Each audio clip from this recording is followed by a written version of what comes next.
Hello everybody and welcome back to my channel. My name is Claudia and this is Katie Counseling. Welcome back.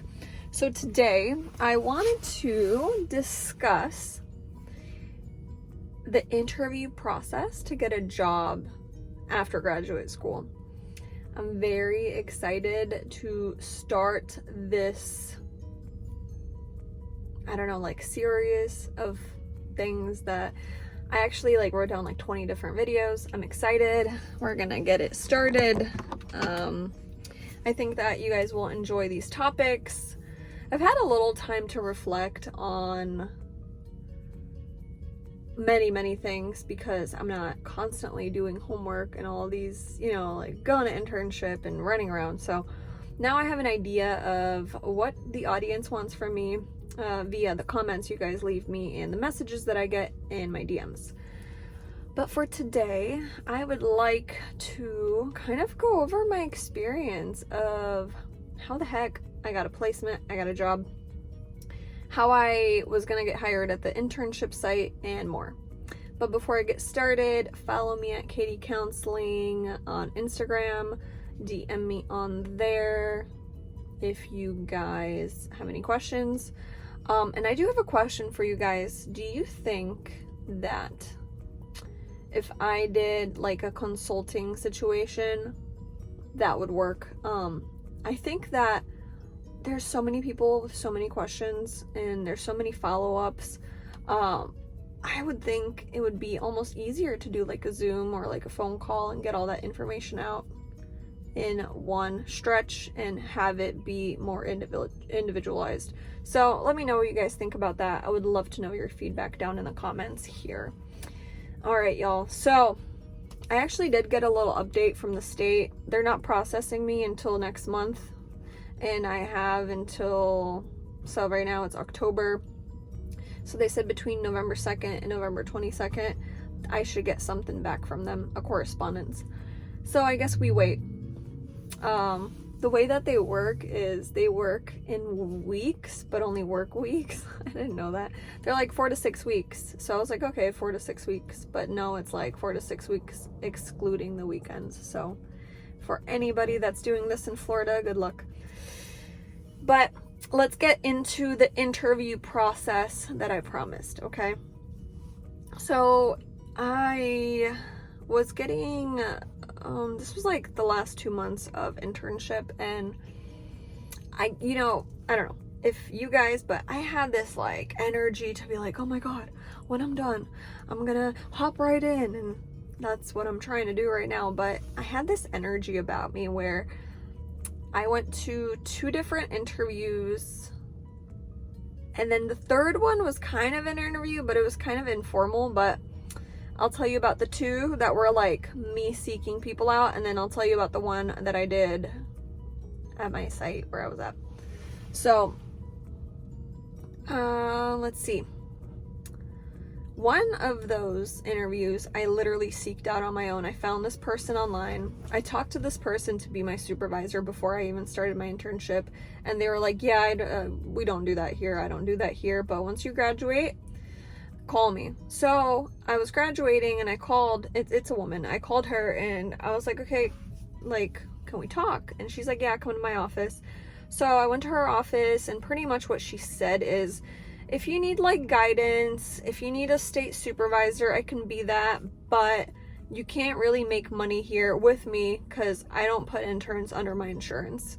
But once you're fully licensed, if you want to join the team, you can join the team. But in the meantime, in the next 2 years, if you need help, I can be help. I can be your mentor.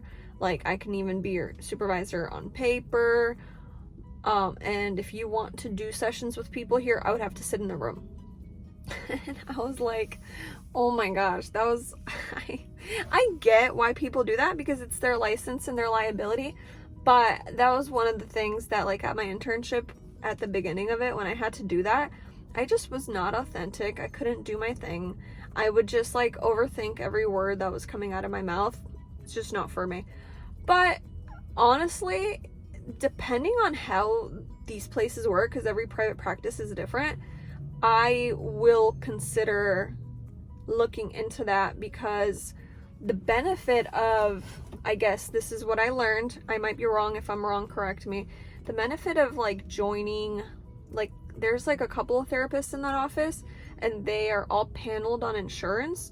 So from what I'm understanding, like if you work with them, if you work under that practice, it's easier for you to get paneled under those insurance. And once you're paneled under insurance, you're under the insurance. So even if you leave one day, you will still be paneled under whatever insurance company. I guess that's easier than doing it on your own. I don't know, we'll find out, but that's what I found out from that experience. The experience was very nice. I went in there, she invited me to her office. We were there for about 30 minutes.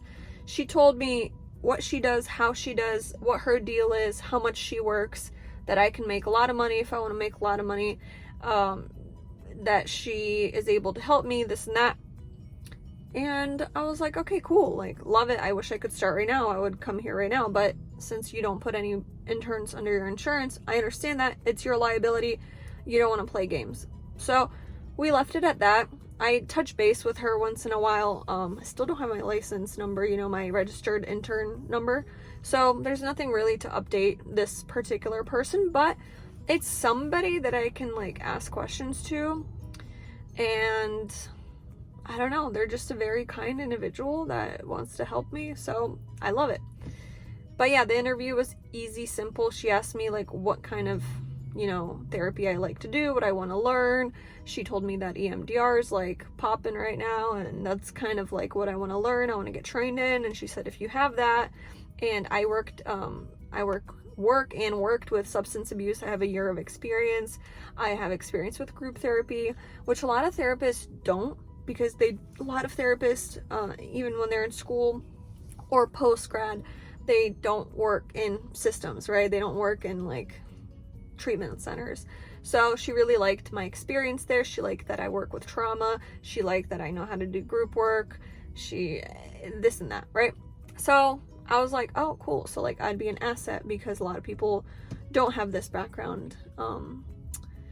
And just to point out, you guys, I worked at one of the, like, it was like top 3 or top something, whatever. There's like a rating scale for substance abuse centers in the United States. Ours was like top something, like top 3, top 10. So I got really good insight and education and structure and just everything. I'm just so thankful about it. All right, so the next interview, the one that I got into, that I'm praying that they still let me join after this license taking so long, which I think they will, but they, so how was it? I actually got referred to somebody from one of my supervisors. I got referred to this person, so it was like an inside thing, right? I did not seek this person out. It was somebody from where I was interning. They said, hey, I know so-and-so because I live in Naples. This was in Fort Myers. And they're like, okay, I know so-and-so in Naples. They work for so-and-so company. Here's their email. Give it your best shot. So I was like, okay, all right, let's do it. I went and wrote, like 10 different emails. And then I was like, why am I stressing? It's gonna be good. They're cool. It's a good vibe. So I sent an email. They sent a correspondence. We finally figured out a day to meet. That person is a therapist there, so I had to talk to the owner of the practice. So first I met with the therapist because there was some kind of situation where somebody was going to be my supervisor or may be my supervisor, so I was willing to meet this person because a lot of private practices want your supervisor to work in the same practice, so you're not like, I don't know, giving out information, or they can have like a closer eye on you, which I like. It's great. It's not that it didn't work out, but my actual supervisor right now does actually work for the practice. So that worked out perfectly, actually. The person that I wanted to be my supervisor actually works at this practice now. So I'm very excited about that. So I went and had lunch with said therapist and their counterpart. The one thing you guys will learn in therapy and in community centers and whatever, private practice, a lot of therapists have like a buddy. Because if they're sick, or if they're overwhelmed, or if they need to switch a client, or if they need to do an intake for you, you have like your bestie. So this was like the therapist bestie. We had lunch, talked, did an interview. I talked about who I like to work with, what type of orientation, what type of modalities, what I believe in, how I think. So my elevator pitch and your elevator pitch better be good. To be honest with you, my elevator pitch naturally just came out of me, which was amazing, because I was like, you know, you stress, you're like, oh my god, what if I'm gonna sit there and sound like a dumbass? So I didn't sound like that. It was great. The people are amazing. I don't know if you can see my energy, but just like I'm so excited to start there, because it's like my vibe. It feels great. I'm excited to do work, right? And yeah, they do EMDR, they do EMI. I will get into those in a different video, but that's the modalities, that's the trauma work that I want to work with. That's the interventions, whatever you call it. That's what I want to do. So we did that. And then I was on a phone call with the owner for about 45 minutes. This was a couple of weeks later. This was actually my last day of internship. And they're like, okay, this is what it is. This is your hourly rate. And they like explained like everything about their company and what they believe in. And they asked me a bunch of questions actually about the intern process. So it was great. It was amazing. I felt just the best feeling in the world, right? It felt right, and it still feels right, and I'm so excited about it. So that's how that went, and I am waiting on my license number so I can call them and they can put me in the system and they can teach me how to work with their electronic medical system. Because every place you work at, they have different records. Some people still handwrite records. Some people have a database of records, you know, like a website you log into and it's like HIPAA protected, this and that. Small side note about that. I think in the state of Florida, I hope I'm right, might be wrong, I don't know. This is what I heard. This is what I remember. I think you have to pay a penalty if you don't have electronic medical records. So places should really have everything electronically, not only a hard copy somewhere where the building can catch on fire, right? But it still happens, and sometimes the penalty is cheaper than buying the program for the year. I don't know. That's just a small nugget for y'all. Okay, that's what I heard. So yeah, that's great. I'm excited. That's my next step. Once I get that number, I'm gonna call them. They're gonna be like, okay, come into the office. Tell me when you want to work.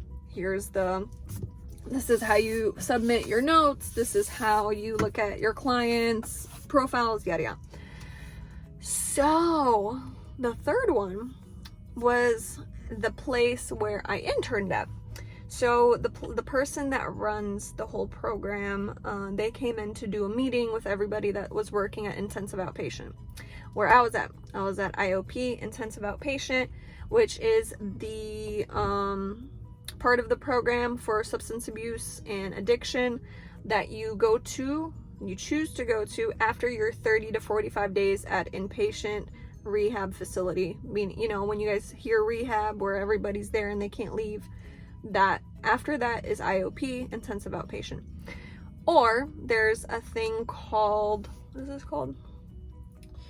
There's another level where the people live there and they have to do from 8 to like 4. That's called partial hospitalization.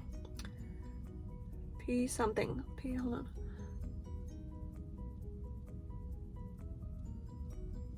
I don't know.